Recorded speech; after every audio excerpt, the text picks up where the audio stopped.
Énergie 12 s'associe à la journée mondiale du refus de la misère. Je m'appelle Paul Maréchal, je suis volontaire permanent d'ATD Quart Monde et délégué national de ce mouvement. Qu'est-ce que ATD Quart Monde? C'est un mouvement qui est présent dans 30 pays, de personnes qui se mettent ensemble pour éradiquer la grande pauvreté. Combien y a-t-il de pauvres en France et dans le monde? En France, si on prend l'indice classique de 60% du revenu médian, on compte à peu près 9 millions de personnes en situation de pauvreté.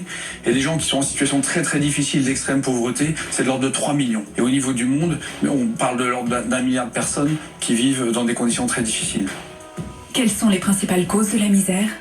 Selon les témoins, c'est d'abord, il y a une notion de violation des droits fondamentaux dans la durée. Par exemple, le logement, la santé, l'accès à l'école, tout ça se casse la figure ensemble. Et puis il y a aussi une forme de mépris et d'être rejeté tout le temps. Donc les causes sont multiples, mais souvent liées au fait qu'on n'accède pas à ces droits d'une manière stable qui permettent de bâtir sa vie en fait. Qui est le plus touché par la précarité? Les populations enfants et jeunes sont particulièrement touchées par la pauvreté en ce moment. Et puis après, ça touche un peu toutes les tranches d'âge. Quelles sont les conséquences de la pauvreté?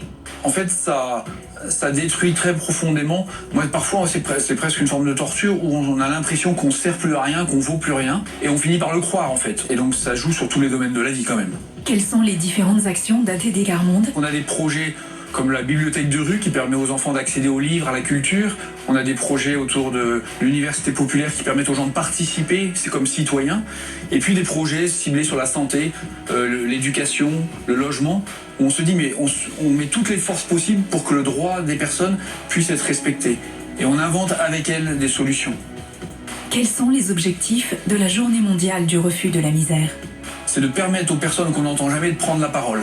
Et ensuite, autour de ces personnes-là, s'unissent tous les gens qui veulent que ça change. Donc c'est une journée qui permet de faire exister l'engagement des personnes très pauvres et de la rassembler autour d'elles pour se dire ensemble, en fait, on peut changer les choses. Pourquoi associer la pauvreté et l'environnement? Ça, c'est très marquant. Parce qu'on se rend compte que les gens en extrême pauvreté, d'abord, c'est les premières victimes du réchauffement climatique, mais c'est aussi parfois les premières victimes des politiques qu'on prend contre le réchauffement climatique, etc. Et enfin, on veut faire reconnaître cette année que les gens très pauvres, c'est les premiers écolos, en fait. Et on veut se mettre ensemble pour que ça change, ça.